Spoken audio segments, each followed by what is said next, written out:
कार्यक्रम के इस अवसर पर सम्मानित मंच, अति सम्मानित सदन और सभी को मेरा हार्दिक नमन। बंधुओं,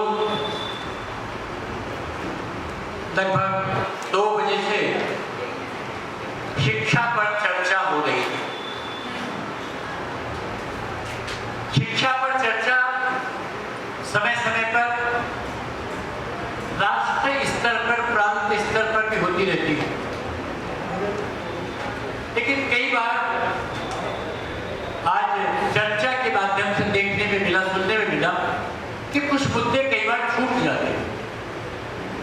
आप सबको ध्यान होगा 1986 में राष्ट्रीय शिक्षा नीति बनी। उसके ठीक 34 वर्षों के बाद 29 अप्रैल 2020 को पुनः उसी राष्ट्रीय शिक्षा नीति में कुछ संशोधन हुए, कुछ उसमें जोड़ा गया। वो शायद आपको जो शिक्षा जगत से जुड़े हुए हैं उन सबको पता होगा, जिसको हम कहते हैं एनईपी। लगभग 4 वर्षों से उसका शोर मच रहा है, राष्ट्रीय शिक्षा नीति। ये शिक्षा का बड़ा व्यापक स्वरूप है। शिक्षा एक ऐसा सशक्त हथियार है जिसको न आप काट सकते हैं, न आप बांट सकते हैं, न दूसरे से छीन सकते हैं, और जो जीरो से हीरो बना देता है। शिक्षित व्यक्ति होगा, निश्चित रूप से वो नीचे से चलता है, बहुत ऊपर पहुंचता है। लेकिन आज आदरणीय कुलदीप जी ने जो 5 विषय इसमें 4 आयाम इन्होंने रखे, एक 5वां मैंने जोड़ा। पहला छात्र, दूसरा शिक्षक, तीसरा प्रधानाचार्य, चौथा अभिभावक और 5वां है प्रबंध तंत्र। क्योंकि प्रधानाचार्य को छोड़ दिया, प्रधानाचार्य को अगर आप समझें, वो उस बगिया का माली होता है जिसमें विभिन्न प्रकार के फूल खिलते हैं। उस बगिया की जिम्मेदारी किस पर है? अगर वो प्रधानाचार्य, मैं एक दावे के साथ कहता हूं, सशक्त है, ठीक है, मजबूत है, पढ़ा लिखा है, योग्य है, विद्वान है, तो वो उसकी टीम उस विद्यालय को कहीं से कहीं पहुंचाए। और अगर हमारा प्रधानाचार्य ढुलबुल है, वैसे तो ये सबके लिए बात है, किसी भी संस्थान का जो हेड है अगर वो ठीक है तो उसका संस्थान बहुत आगे जाता है। यही बात हमारे जो 5 आयाम हैं, इन 5 के साथ। और मुझे कहते हुए भी प्रसन्नता हो रही है, मैं 5 आयाम से निकला हूं। मैं छात्र तो रहा, आप सब रहे होंगे, मैं शिक्षक भी रहा, शिक्षक 4 वर्ष रहा केवल। 84 में प्रधानाचार्य बन गया था, 84 से 2018 तक प्रधानाचार्य रहा। और उसके बाद अभिभावक भी हूँ, मेरे पोते पढ़ रहे हैं, विद्यालय उनको देखता हूँ, और प्रधानाचार्य रहा, मैं बताया आपको, अभिभावक रहा, और 5वां आज आप सबके आशीर्वाद से एक इंटर कॉलेज है बिजनौर में, उसका प्रबंधक हूँ मैं 3 वर्षों से। तो मुझको ऐसा लगता है मुझको सारी बातों का कहां से क्या होता क्या है सबका पता, अनुभव मतलब क्या कहिए, अनुभव की। लेकिन बंधु, विषय तो बहुत लंबा हो जाएगा, चूंकि आज इस विषय में भी चर्चा आई कि साहब छात्र सम्मान नहीं करते। पहले छात्र बहुत सम्मान करते थे, पैर छूते थे, आज भी छूते हैं पुराने लोग। अभी आपने देखा हो पंकज मलिक आए यहाँ, उन्होंने आते पैर छुए, वो मेरे विद्यार्थी हैं। पुराने पंकज मलिक मेरे विद्यार्थी, उन्होंने आते पैर छुए। ये है सम्मान। आज का विद्यार्थी पैर नहीं छूता। ये विचारना पड़ेगा शिक्षक को, वो पैर क्यों नहीं छूता, इस पर विचार करें। हमें आपसे भी बहुत अपेक्षा शिक्षकों से, क्योंकि शिक्षक तो देश का निर्माता होता है, राष्ट्र का निर्माता होता है, भाग्य विधाता होता है। वो संस्कार देता है, वो उसको चलना सिखाता है, वो उसको बोलना सिखाता है, वो उसको भाषा देता है, उसको शैली देता है, उसको ज्ञान देता है और जीरो से हीरो बना देता है। वो है शिक्षक। इसलिए शिक्षक छोटी मोटी चीज नहीं है। शिक्षा ये छोटा मोटा व्यवसाय नहीं है, ये कोई छोटा मोटा काम नहीं है। आदरणीय कुलदीप जी ने इस पर ये विषय को लिया अपनी माता जी की स्मृति में। मैं तो इनको बधाई दूं, कम से कम कोई बात तो कर रहा है, लोग बात नहीं करते। जब चर्चा होती है तभी वो विषय आगे निकल करके आए। 4 जगह चर्चा होती है। एक चर्चा आई पेंशन की, मैं विषय को शॉर्ट कर रहा हूं। पेंशन की चर्चा जनरली है। क्या आपको पता है जो हमारे वित्तविहीन के विद्यालय हैं, इनमें एक ईपीएफ की व्यवस्था है और ईपीएफ में भी पेंशन की व्यवस्था है। किसी ने चर्चा देखी? न कोई करता। मैं इसलिए बात कर रहा हूं, मैं भी वित्तविहीन विद्यालय में प्रधानाचार्य रहा हूं और मुझे मेरे दर्द है मुझको उस पेंशन का। वो पेंशन है, उसमें पार्ट है पेंशन का, उसकी ना कोई नेता चर्चा करता है, ना यूनियन का नेता करता है। शिक्षकों से ज्यादा जो संगठन है, विभिन्न संगठन जो उस पर काम कर रहे हैं, उसका एक सिस्टम है। जिस व्यक्ति का 20 साल पीएफ रेगुलर कट जाएगा और 50 साल की उसकी आयु हो जाएगी, उस व्यक्ति की पेंशन बन जाएगी और उस पेंशन के साथ साथ उसमें बीमा भी है। ये परिवार की जो आज चर्चा आ रही है, अगर इसका ये पेंशन ईपीएफ में परिवार होता तो आज ये रोना ना होता है जो ये अभी चर्चा है। ये गलती किस स्तर पर होती है, इसको हमको समझना पड़ेगा कि हमारा शिक्षक, मुझे खुद आश्चर्य हुआ भाई साहब ने जब कहा 19 साल की सर्विस के बाद वो व्यक्ति 9,000 रुपए पर खड़ा। ऐसा क्या है भाई?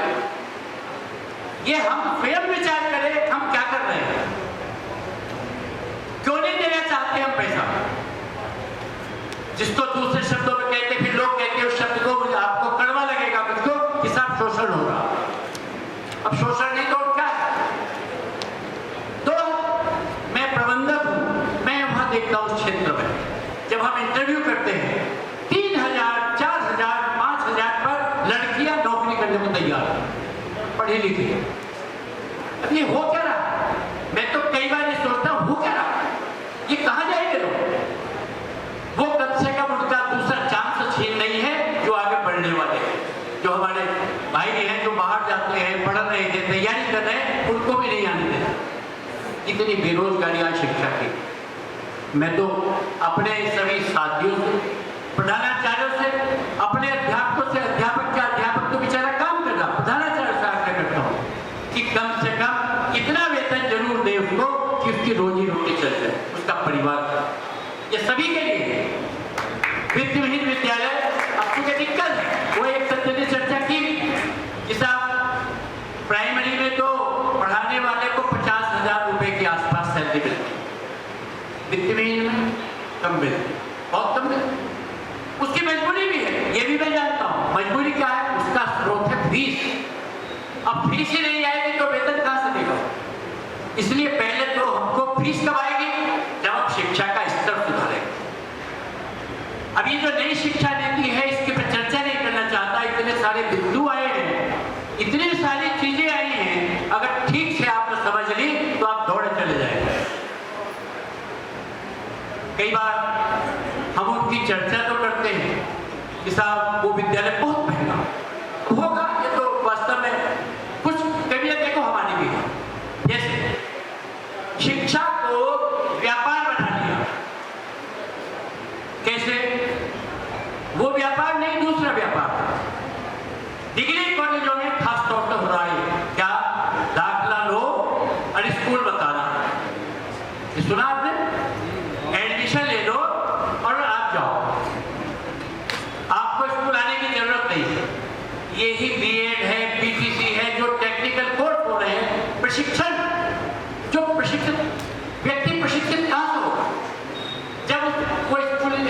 बीएड करते थे, हमने जब बीएड किया, मैंने 78 में बीएड किया, रेगुलर किया, 40 लेसन प्लान बने थे, 40 क्रिटिक बैठता था पीछे आकर, लेसन प्लान बनता था, चेक होता था। आज क्या है, स्कूल जाओ ना जाओ, एग्जाम देने के लिए चले आना। ये कौन कर रहा है? ये हम ही लोग तो कर रहे हैं। पैसा चाहिए हमको, केवल पैसा दे जाओ और चले जाओ, तो शिक्षा कहां से है? इन चीजों को ठीक करना पड़ेगा।